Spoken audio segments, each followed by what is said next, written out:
धैर्य म्हणजेच आता इकडे सावीसाठी प्रार्थना करत असतो, ते म्हणजेच देवाकडे. इकडे तो देवीकडे आलेला असतो आणि साकडं घालत असतो की मी आजपर्यंत तुला एकच मागितले, ते म्हणजे सावीला सुखरूप ठेव, पण ते सुद्धा तुला जमलेलं नाही. पण आता अशीच मी हार मानणार नाही. आणि आता इकडे तो स्वतःच्या अंगाला सगळं काही गुलाल लावून घेतो आणि जे देवाचं असतो ते आता इकडे डोक्यावर ठेवतो आणि आता इकडे तो सावीसाठी प्रार्थना करत असतो.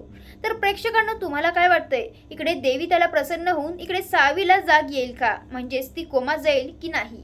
हा भाग शेवटपर्यंत बघा, तुम्हाला कळेल नेमकं काय. आता इकडे सावी हे सगळं बघत असते, पण मात्र आता इकडे दामिनी जी असते परत आता इकडे गाडी रिव्हर्स घेते आणि इकडे मधुसूदनच्या पायावरून नेते. म्हणजेच आता इकडे मधुसूदन कसा तरी उठण्याचा प्रयत्न करतो. तो उठणार तितक्यात आता इकडे ती जोरात त्याला धक्का मारते आणि इकडे मधुसूदन जो असतो तो आता इकडे उडी मारून तिकडे गलंड्या खात आता इकडे त्या गाडीवरून पडतो आणि त्याचं जे डोकं असतं ते इकडे मोठ्या गोट्याला लागतं आणि तो जागेवरच पूर्ण जखमी झालेला असतो. त्याच्या डोक्यातून खूप सारं रक्त वाहिलेलं असतं आणि आता इकडे त्याला म्हणजे त्याचा श्वासही बंद झालेला असतो. आता हे सगळं इकडे सावी तिच्या डोळ्याने बघत असते. तिला काही कळत नसतं. ती आता इकडे मोठ्या मानसिक धक्क्यात असते.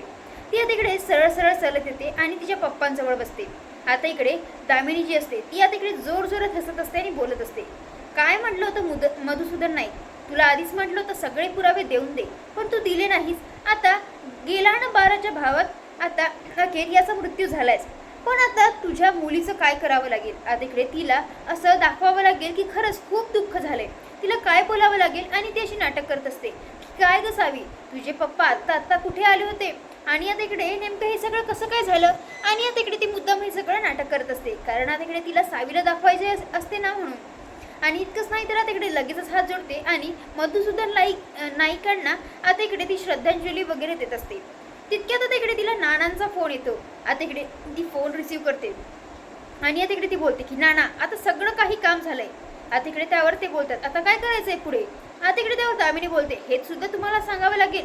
आता काहीही झालं तरी मागे कुठलाही पुरावा सुटायला नको. आणि एक लक्षात ठेवा, पोलिसांना हेच वाटायला पाहिजे की त्या नायिकाचा जो खून झालेला आहे म्हणजेच तो फक्त ॲक्सिडेंटमुळे, कुणालाही काहीही संशय यायला नको. जे काही पण पुरावे असेल ते सगळं काही मिटवून टाका. आता इकडे नाना मोठ्या खुशीने तिथे जात असतात. आता इकडे त्यांना दिसतं तर काय, तिथे सावी बसलेली असते. आता लगेचच ते दामिनीला फोन करतात आणि आता इकडे ते सांगतात की तिथे सावी बसून ये. आता इकडे त्यावर ती बोलते, मी तुम्हाला काय सांगितलंय नाना, कुठलाही पुरावा सुटायला नको. अगदी तिथे माणूस का असेना मारून टाका तिला. आता असं म्हटल्याबरोबर इकडे नाना खूप खुशीने इकडे मोठा जाड लाकूड तिकडे घेऊन जातात. आता इकडे त्यांची हिंमत होत नसते इकडे सावीच्या डोक्यात घालण्याची, तरी सुद्धा तिकडे ते खूप जटीने आता इकडे मारणार. तितक्यात आता तिथे धैर्याचा आवाज येतो सावी म्हणून.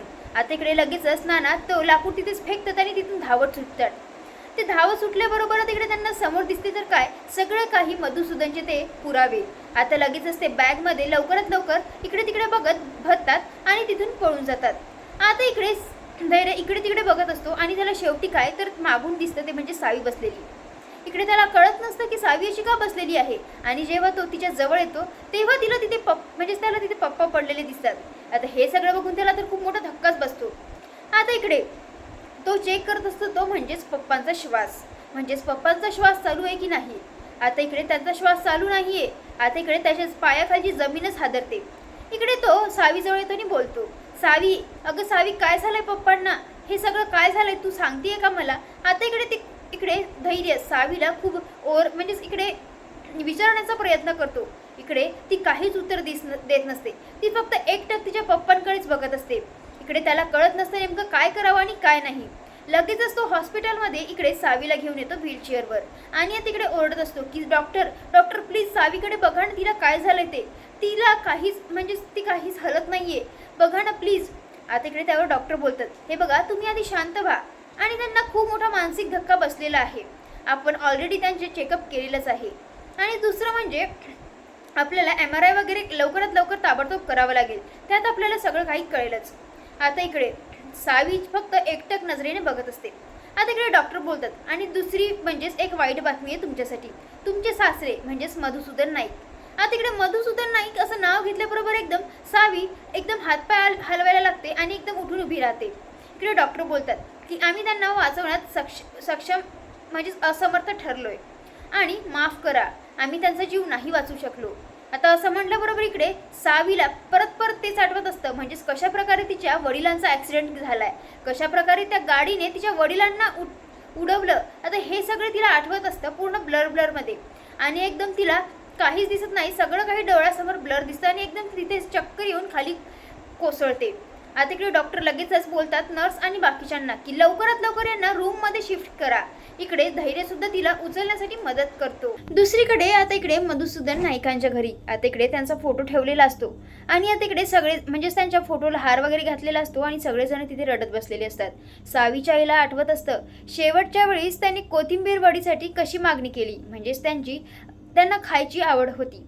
आणि दुसरीकडे भावना तेच ते आठवत असतं कशा प्रकारे त्यांचं शेवटचं बोलणं झालं. आता इकडे यांचं तर रडारुड चालू असतं. आता इकडे हॉस्पिटलमध्ये इकडे धैर्य जो असतो आता इकडे डोक्याला हात लावून तिकडे रडत बसलेला असतो.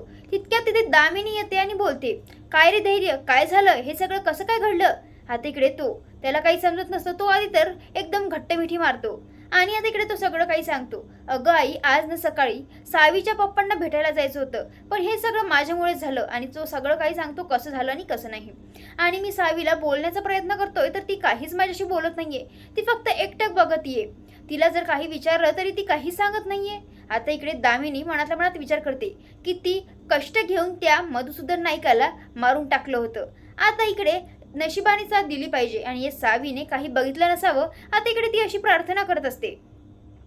आता इकडे त्यावर इकडे धैर्य बोलतो, आई मला काहीच समजत नाहीये, कारण इकडे सावी काहीच रिस्पॉन्स देत नाहीये, मी काही विचारलं तर काहीच सांगत नाहीये. आणि आता इकडे तो स्वतःलाच दोष देत असतो, सगळं त्याच्यामुळे झालं म्हणून, कारण तो जर तिला सोडून गेला नसतं तर हे सगळं झालंच नसतं. आता इकडे दामिनी बोलते, तू शांत हो आधी धैर्य, आणि मला एक गोष्ट सांग, हे सगळं कसं काय घडलं, म्हणजेच सावीने काही पाहिलं का, म्हणजेच ॲक्सिडेंट कसा झाला, कोणी केला, कसा झाला, म्हणजे असं सगळं काही ती विचारण्याचा प्रयत्न करत असते. म्हणजे जणू काही सावीला सगळं काही माहितीच आहे की काय. आता इकडे त्यावर तो बोलतो, माहिती नाही आई, पण ती काहीच रिस्पॉन्स देत नाहीये, काहीच बोलत नाहीये, ती फक्त बघत असे. तितक्या तिथे डॉक्टर येतात. आता इकडे ते बोलतात, म्हणजे इकडे धैर्य विचारत असतो पण डॉक्टर काहीच सांगत नाही. आता हे पाहून इकडे दामिनी बोलते, अहो डॉक्टर काय झालंय सांगा की, सावी बरी तर आहे ना. आता इकडे त्यावर ते बोलतात की आत्ताच आपल्याला काही सांगता येणार नाही, कारण त्यांच्या डोक्याची म्हणजेच त्यांच्या मेंदूची नस दबलेली आहे आणि आता आपल्यासाठी हे 24 तास खूप क्रिटिकल ठरणार आहे. आता इकडे असं म्हटल्याबरोबर इकडे धैर्य तर धावत पडत इकडे सावीकडे जातो. इकडे डॉक्टर दामिनीला बोलतात की दामिनी मॅडम माफ करा, पण आता इकडे धैर्यरावांना त्यांना सांभाळावं लागेल. आता असं म्हटल्याबरोबर इकडे ते बोलते, पण सावीचं काय, म्हणजे ती बरी होणार की नाही. आता इकडे त्यावर डॉक्टर सांगतात, प्रार्थनेची गरज आहे, प्लीज तुम्ही देवाकडे प्रार्थना करा. जर मला देवाकडे प्रार्थनाच करायची असेल तर मी देवाकडे हीच प्रार्थना करेल की सावीला लवकरात लवकर वर घेऊन जा म्हणून. आता इकडे डॉक्टरांनी धैर्याला सांगितलेलं असतं की जर 24 तासाच्या आत त्यांना म्हणजेच त्यांनी रिस्पॉन्स दिला नाही तर त्या कोमातही जाऊ शकतात. आता इकडे धैर्य इकडे सावीकडे जातो, तिचा हातात हात धरतो आणि बोलतो, सावी तू असं काय करतेस, आणि तू मला वचन दिलं होतंस की तू मला कधीही सोडून जाणार नाही. त्याला आठवत असतात ते कशा प्रकारे सावीने त्याला वचन दिलं होतं, कधीच ती म्हणजेच तो तिला सोडून जाणार नाही. आणि आता इकडे तो बोलत असतो, सावी तू असं काय करतेस, चल बरं लवकर चल उठ, तू आपल्या घराचा आधारस्तंभ आहेस ग. आता तुला भाऊंना आणि आईंना आधार द्यायला हवा. तुला आपण काय ठरवलं होतं की म्हातारी होईपर्यंत आपण एकमेकांची साथ सोडायची नाही, म्हणून आपण मरेपर्यंत सोबत राहूया. तितक्यात आता इकडे तिथे नर्स येतात आणि बोलतात की सर तुम्ही ते ICU वॉर्डमध्ये नाही राहू शकत, प्लीज तुम्ही कोऑपरेट करा आणि बाहेर जा. आता असं म्हटलं बरोबर इकडे धैर्यला